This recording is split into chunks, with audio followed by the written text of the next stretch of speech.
Hi, I'm just briefly pointing out here the fact that, like, especially people in general, but in particular right-wing people, because they're simply generally more irrational than other people, they have the tendency to just basically switch their beliefs so that their beliefs are the opposite of their political opponents or what they perceive as their main opponents.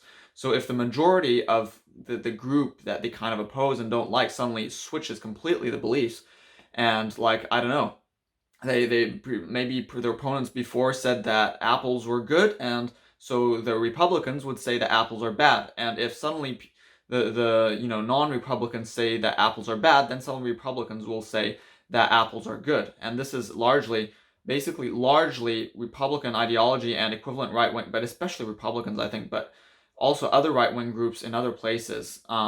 Basically, their entire ideology is just based on opposing whatever the opposing group is doing. And I'm not saying that sort of more lefty people aren't guilty of that either, because it's like if you looked at opinion polls, you saw that like opinions on the economy, and like the Republicans thought that the economy was doing well as long as Trump was in power, and then suddenly completely dropped when Biden took over. But you could see the same in the opposite way with the Democrats, who thought that the economy was doing poorly when Trump was in power, and suddenly was doing well when Biden was in power. And there's a huge switch that just happened on the very day of inauguration.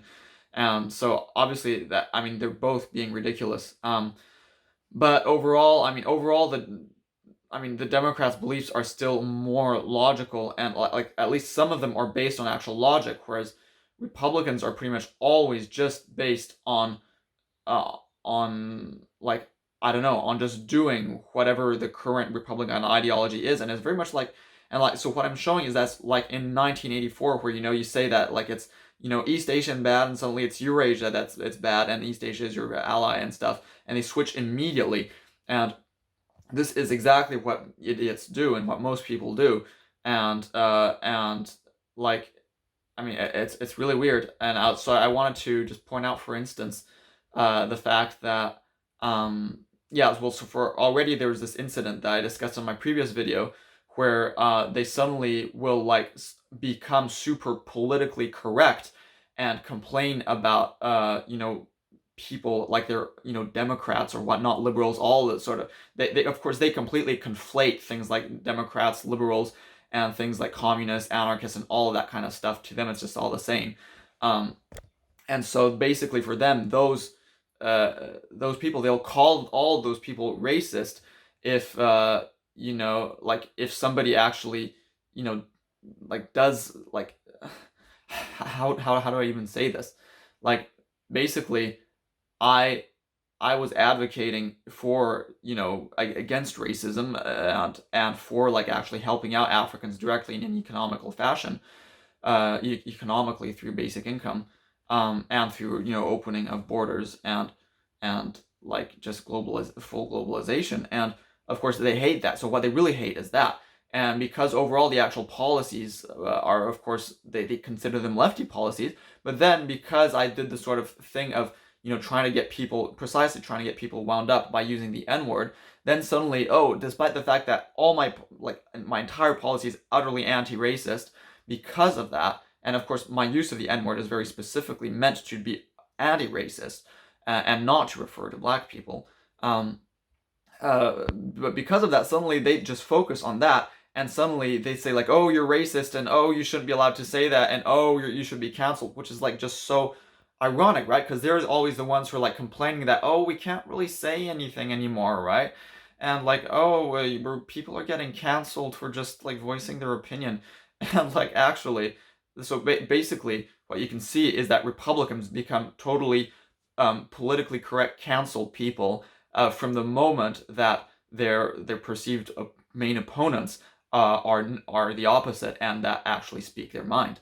And we know that also because like for instance, they're totally okay with like Trump sort of being kind of rude and coarse and stuff. But then if you have like Democrats, or like not or anything, or communists or whatever, just anti-Republican people being the same, they'll be like, oh, well, whatever happened to manners? I wish people were just polite, and oh, I will listen to people as long as they're just polite. And like, yeah, that they completely switch. So they do the exact thing of the Ingsoc people in 1984 was just complete of George Orwell's book 1984, where there's just a complete switch in the ideology, instant switch, for just based on whatever their own party line is, and in this case, of course, it's a switch based on opposing whatever their sort of main perceived opponents are.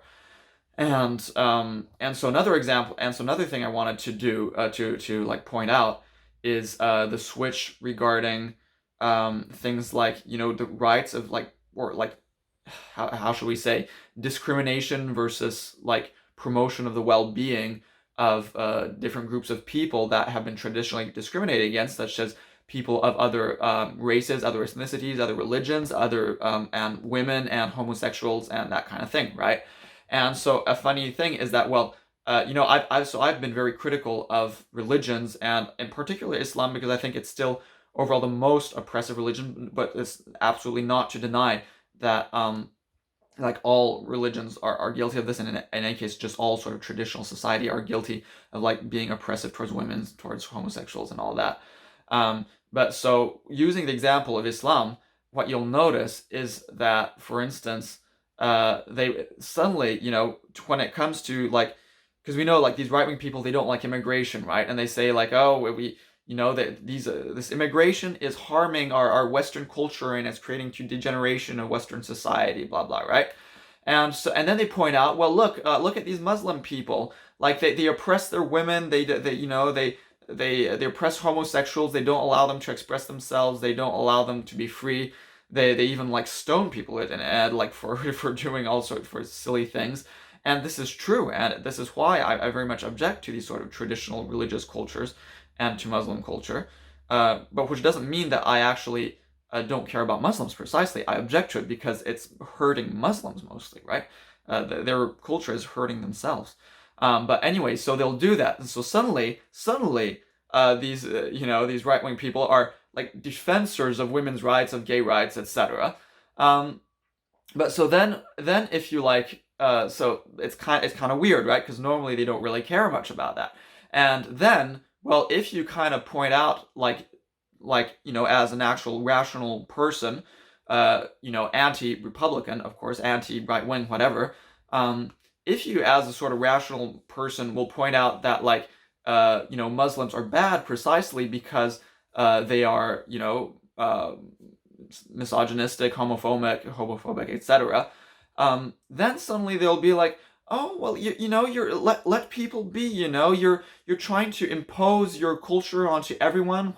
Whatever happens to just letting everyone be, and people have their own traditions and stuff, and the women actually like just being chattel, and the like most people aren't gay, and if the culture thinks that being gay is bad, well, they should be allowed to repress it, and well, actually being gay is it's unnatural and it's a disease and it's a perversion, right, and women, they aren't actually really able to make decisions like men are. And so in fact, it's really showing lots of wisdom on behalf of these Muslims that they're doing this. And in fact, these are societies that are still retaining their traditional values, and it's such a shame that we in the West have degenerated and have lost them, right? So again, what I'm showing you is that they completely switch from to complete polar opposites their narrative to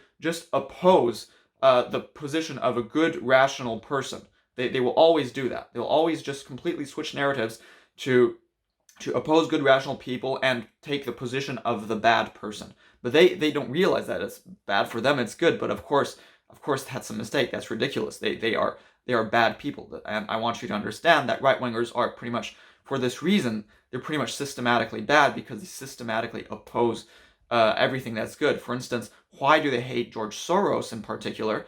It's because George Soros, among all sort of influential billionaires, is the one that is the best, in the sense that he's the only one that actually is doing real activism, not just sort of token, sort of superficial activism, not just like charity type activism, but the kind of activism that would actually aim to fundamentally change societal structures and to like address the problems that our modern capitalist societies have.